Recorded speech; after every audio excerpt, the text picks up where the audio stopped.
लेकिन दो चीजें और हैं जो हटनी चाहिए, जिसको मैं अब पब्लिक डोमेन में लाना चाहता हूं। कौन से 1924 का यह कानून है भाई? मोदी जी कहते हैं मैं हर दिन इतने कानून बदलता हूं।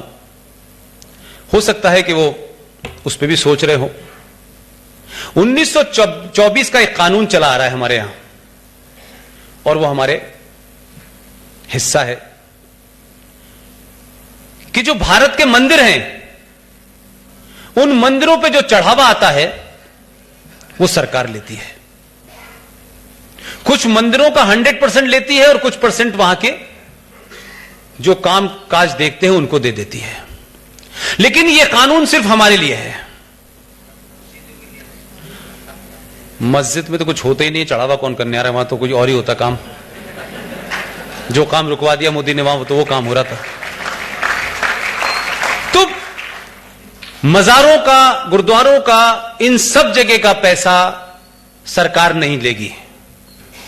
लेकिन इत्तेफाक से आपके मंदिर तो एक जमाने न तो रिजर्व बैंक होता था, उसी में रखा जाता था सोना वगैरह, तो अरब खरबों खरबों रुपया होता है। तो अब मंदिरों से इस पैसे को सरकार के लेने का हक समाप्त होना चाहिए। लेकिन मेरी दूसरी राय भी है इसके साथ में, एक राइडर है, क्योंकि जब मैं इसकी अभी रिसर्च में लगा हुआ हूं तो मुझे दुख के साथ कहना पड़ रहा है कि हमारे यहां पुजारियों, कोई सरस्वत ब्राह्मण है, कोई सरयूपारी ब्राह्मण है, इतने सारे झगड़ों के कारण 90% केसेस कोर्ट में हमारे ही लोगों के गए। और ये उस वक्त की रूलिंग है। मैं ये कहता हूं कि सरकार इस पैसे को नहीं लेगी, लेकिन साथ में शर्त यह होनी चाहिए, हर वो मंदिर जिसका करोड़ों में चढ़ावा चढ़ता है, उससे ये आप रिटन हलफनामा लें कि वो उस मंदिर के पैसे से हर जगह एक साइंटिफिक वैदिक कॉलेज खोले।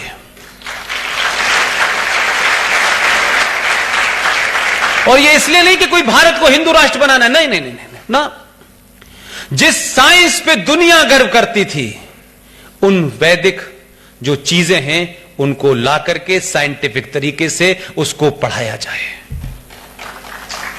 क्योंकि हम कहते हैं कि साहब हमारे बच्चे संस्कारी नहीं हैं। इसमें बच्चों का कसूर है, क्योंकि सेंट स्टीफन में तो आप ही भेजते हैं। उसके एडमिशन के लिए लंबी लंबी लाइन में रहते हैं, रात रात भर रहते हैं, रिश्वत लेके देते हैं, डोनेशन देते हैं। फिर जब वो जीसस हो जाता है कहते हैं देखो ये बच्चा संस्कार नहीं सीखा, आपने सिखाए नहीं। अगर आपने वैदिक स्कूलों में उनको बेसिक शिक्षा दी, अपने संस्कारों की दी, उसे धार्मिक उन्मादी बनाने के लिए नहीं दी, उन स्कूलों को आप मदरसों से कंपेयर मत कीजिए। मदरसा अलग चीज है। उन सनातन संस्कृति की शिक्षा दी जाए, और कम से कम उन्हीं मंदिरों में जिस दिन मंदिरों के कपाट, जिस दिन मंदिरों के बाहर जो एक वक्त के खाने के लिए धर्म बदल रहे हैं, उनको मुफ्त खाना मिलने लगेगा, आपका धर्म, आपकी समाज मजबूत हो जाएगा। जो गलतियां हो गई हमसे, उसको थोड़ी देर के लिए भूल जाइए। अब तेजी से दौड़ रहे हैं, दुनिया आपकी तरफ देख रही है, गलती रिपीट मत कीजिए।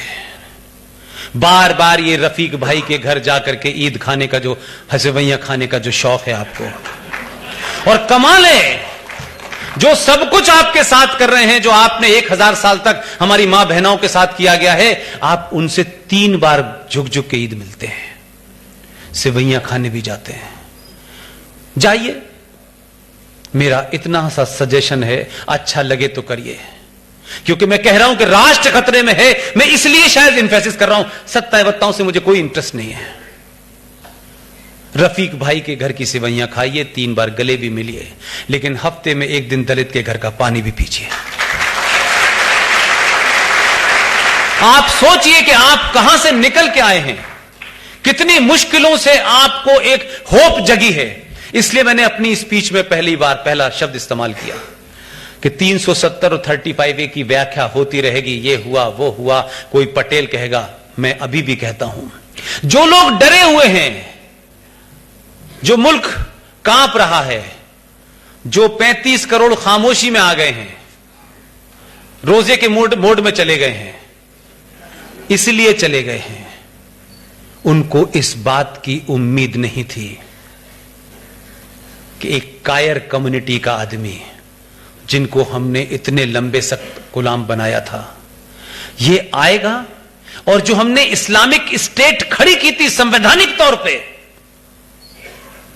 राजनीतिक तौर पे, वैधानिक तौर पे, उसको ये एक ही झटके में समाप्त कर देगा। ये डर है उनके अंदर, इसलिए जोर जोर से चिल्ला रहे हैं कि इंटरनेट नहीं है, इंटरनेट नहीं है। 1400 साल पहले इंटरनेट नहीं था, तब भी तुम पत्थर मारते थे। और जब इंटरनेट नहीं था 1990 में, तो इंटरनेट नहीं था ना, तब कौन सा नेट था कि जिसके चलते आपने मस्जिदों का सहारा लिया, रात रात भर अजानें दी, आपने हिंदू पंडितों के नाम निकाले और कहा, नारे लगाए आपने कि हमें कश्मीर चाहिए, हिंदू मर्द पंडित के बगैर और हिंदू पंडित औरत के साथ, आपने ये नारे लगाए। तब तो इंटरनेट नहीं था, तब वो कौन सा सिस्टम था कि पूरे वैली की हर मस्जिद से एक ही आवाज आती थी, ला शिरकिया ला शिरकिया, ला इलाहा इल्लल्लाह, पाकिस्तान से रिश्ता क्या, ला इलाहा इल्लल्लाह।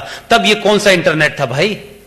तो जिनको 90 में बगैर इंटरनेट के उन्होंने 5.5 लाख लोगों को अपनी जमीन से बेघर कर दिया, और एक इस जम्मू कश्मीर के अंदर इतनी बड़ी घटना है